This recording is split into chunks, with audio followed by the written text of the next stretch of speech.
मीरा के पद, जिनके रचयिता हैं स्वयं मीराबाई। कहते हैं पारिवारिक संतापों से मुक्ति पाने के लिए मीरा ने घर द्वार छोड़ दिया और वे वृंदावन में जा बसी और कृष्ण में हो गईं। इनकी रचनाओं में इनके आराध्य निर्गुण निराकार ब्रह्म के रूप में तो कहीं सगुण साकार गोपी वल्लभ श्री कृष्ण के रूप में नजर आते हैं। पाठ्य पुस्तक में 2 पद संकलित किए गए हैं और ये दोनों ही पद मीराबाई के आराध्य श्री कृष्ण को संबोधित हैं।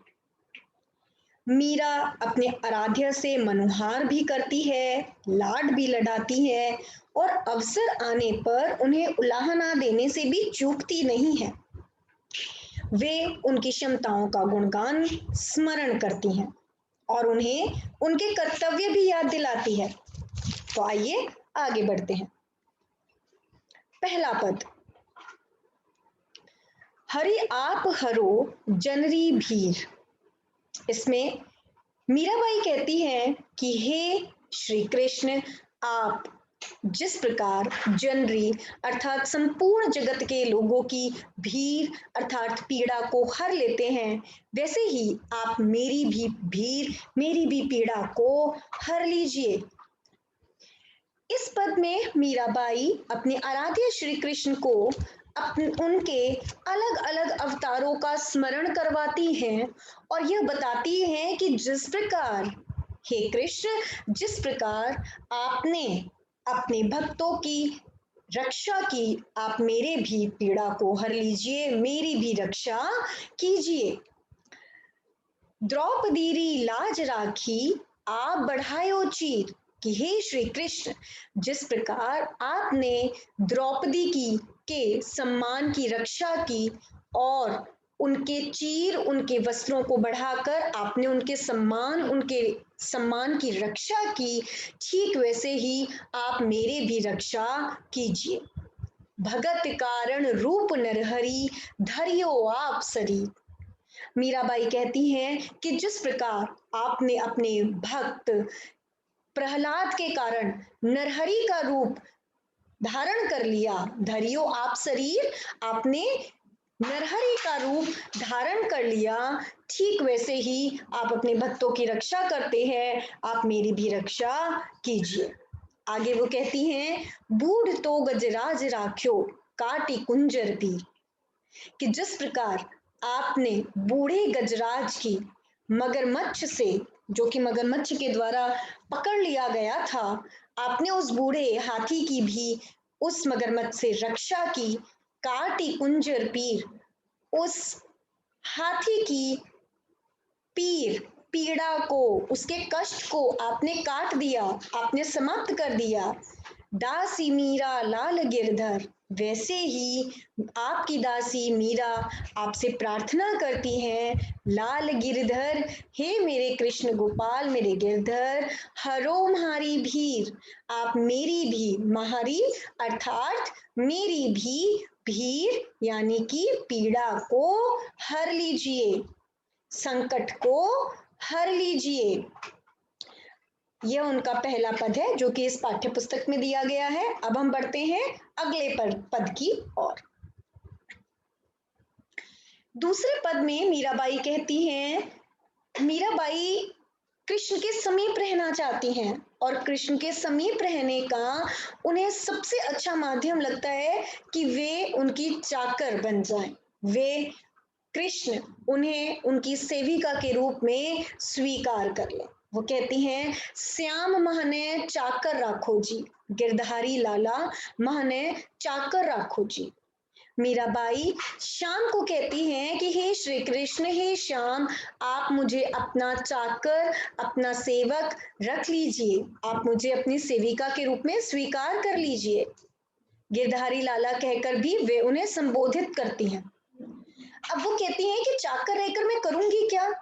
चाकर रहस्यूं बाग लगास्यूं, नित उठ दर्शन पास्यूं। वो कहती हैं कि अगर मैं आपकी चाकर रहूंगी तो मैं आपके लिए बाग लगाऊंगी और नित उठ, रोज उठकर मैं आपके दर्शन भी प्राप्त कर पाऊंगी।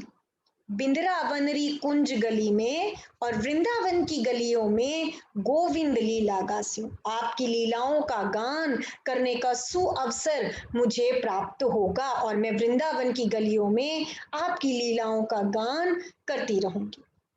चाकरी में दर्शन पास्यूं, सुमरन पास्यूं खर्ची, भाव भगति जागीरी पास्यूं, तीनों बातां सरसी। मीराबाई सेविका तो बनना चाहती हैं और सेविका के रूप में उन्हें मिलेगा क्या? वो कहती हैं चाकरी में दर्शन पास्यूं, मुझे आपकी चाकरी में आपकी सेविका बनकर रोज आपके दर्शन मिलेंगे और स्मरण के रूप में मुझे खर्च, मुझे धन, अपनी संपत्ति मिल जाएगी। भाव भक्ति के रूप में मुझे मेरी जागीर मिल जाएंगी। भाव भक्ति जागीरी पासों मुझे संपत्ति, मुझे जागीर के रूप में आपकी भाव भक्ति प्राप्त होगी। तीनों बातें सरसी, और मेरे लिए ये तीनों ही बातें बिल्कुल पर्याप्त हैं, काफी हैं, मुझे और कुछ नहीं चाहिए। इसी अगले पद को हम आगे बढ़ाते हुए वो क्या कहती हैं? मीराबाई कहती हैं अगली दो पंक्तियों में, वो श्री कृष्ण के सौंदर्य का वर्णन करती हुई कहती हैं, मोर मुकुट पीतांबर सोहे, गल वैजयंती माला, वृंदावन में धेनु चरावे, मोहन मुरली वाला। कि मेरे श्री कृष्ण ने मोर मुकुट धारण किया हुआ है, पीतांबर सोहे, पीले वस्त्र उन पर बहुत ही सुशोभित हो रहे हैं, सुंदर लग रहे हैं। गल वैजयंती माला, उनके गले में वैजयंती माला उन्होंने पहनी हुई है। और वृंदावन की गलियों में धेनु, गाय चराने वाले मेरे मोहन मुरली वाले, मुरली बजाने वाले मेरे मोहन श्री कृष्ण बहुत ही सुंदर दिखाई दे रहे हैं। आगे मीराबाई कहती हैं, ऊंचा ऊंचा महल बना, बिच बिच राखूं बारी, सांवरियारा दर्शन पासियों, पहर कुसुम्बी सारी। मीराबाई कहती हैं कि हे श्री कृष्ण, मैं आपके लिए ऊंचे ऊंचे महलों का निर्माण करूंगी, उसके बीच बिच बिच राखूं बारी, उसके बीच बीच में मैं बारी अर्थात छोटी छोटी जगह स्थान खाली छोड़ दूंगी। उससे क्या होगा? सावरियारा दर्शन पासियों, पहर कुसुम्बी सारी, मैं कुसुम्बी रंग की साड़ी को पहनकर आपके दर्शनों को आसानी से प्राप्त कर पाऊंगी। आधी रात प्रभु दर्शन दीजियो, जमुना जी रे तीरा, मीरारा प्रभु गिरधर नागर, हिवड़ो घणो अधीरा। मीराबाई कहती हैं कि हे श्री कृष्ण, आप आधी रात को भी आप मुझे दर्शन दें, जमुना नदी के किनारे आप मुझे अवश्य दर्शन प्रदान करें। आधी रात को भी मीरारा प्रभु गिरधर नागर, हे मेरे गिरधर नागर, मेरे श्री कृष्ण, आपके दर्शनों के बिना मेरा हृदय घणों अर्थात बहुत अधिक, अधीरा मतलब धैर्यहीन हो रहा है। तो कृपया कर आप मुझे आधी रात भी अपने दर्शन प्रदान करें। और इसी कारणवश इस संपूर्ण पद में मीराबाई श्री कृष्ण से उनकी दासी बनने की प्रार्थना करती हैं।